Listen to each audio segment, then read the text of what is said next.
Bakit nga ba? 100% ang paniniwala ko. Nagawa ng mga mangkukulam o barangista ang mga sakit na meron ako. Kung ayaw mong maniniwala at makinig, skip mo na lang ang video na ito dahil hindi para sa iyo ito. Bago ko sagutin yan, i-share ko muna ang proseso ng hospital na ito dito sa France. Ang galing. Super ganda po talaga ang sistema ng medical dito. Kapag walk-in pasyente tayo, ay tayo na po mismo ang magbabayad. Alors, Paunang bayad po ang anesthetist, which is 125 euros. At dahil na-request ko lang po itong pagpapa-opera ko ay bayad ng cash. Unang sagot ng 100% barang ito. Walang nakitang mga sakit related sa mga buto from head to heels. Ngunit ako lang talagang nakakaalam sa sarili at katawan ko. Sobrang lala na po ang nararamdaman ko related mga buto. It's good. yes. Allez, je vous laisse aller voir les infirmières à droite. Thank you. Merci. Pangalawang bayad ng kanilang serbisyo at matik instruction sa sunod. Magbabayad na naman daw ng 250 euros para sa doktor na mag-opera. Aray ko! Ganyan po ang mga swerte na binigay sa akin ng mga witchcraft. Ang bilis pagkatapos ng bayad ay dito na naman tayo sa next station. Kuna ng blood pressure ang next. At magbehes ng gown pang opera. Aray ko, akala ko simple lang po ito dahil maliit lang po na bukol. Ngunit mukhang major operation pala, may pag-gown-gown pa. Ay.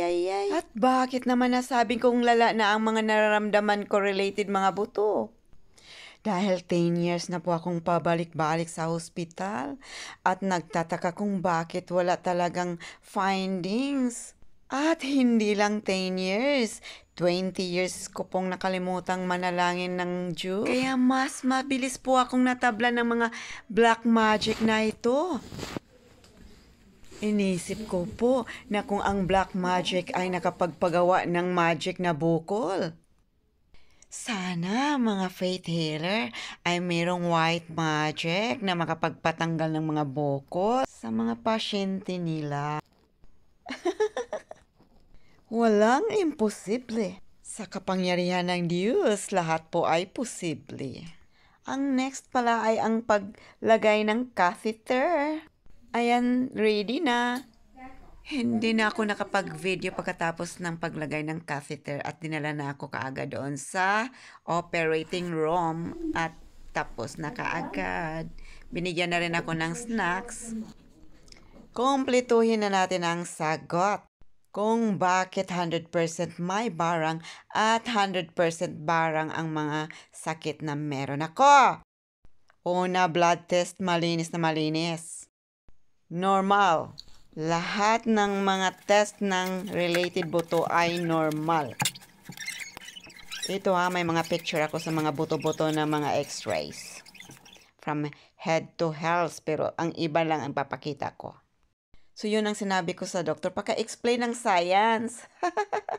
Nagtaka naman ang doktor at bakit hindi nakita ang bukol sa x-ray at meron naman sa actual.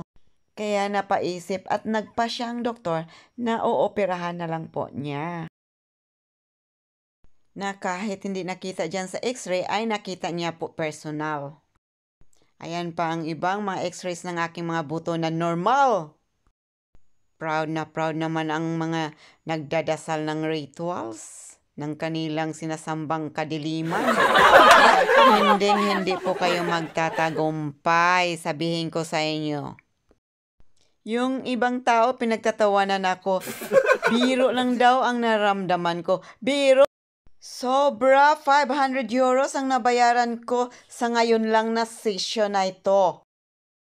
Kung isampal ko kaya yung manikang gamit mo, may paihip-ihip ka pa ng hangin sa lungs at puso ng asawa ko. Nahuli na kita at kilala kita. Mukhang ang dami na niyong napatay Kawawa naman yung ibang mga kamag-anak natin na napatay niyo. Walang diagnose din yun ng doktor. Biglaan lang pagkamatay sa sobrang sakit na pinagagawa niyo.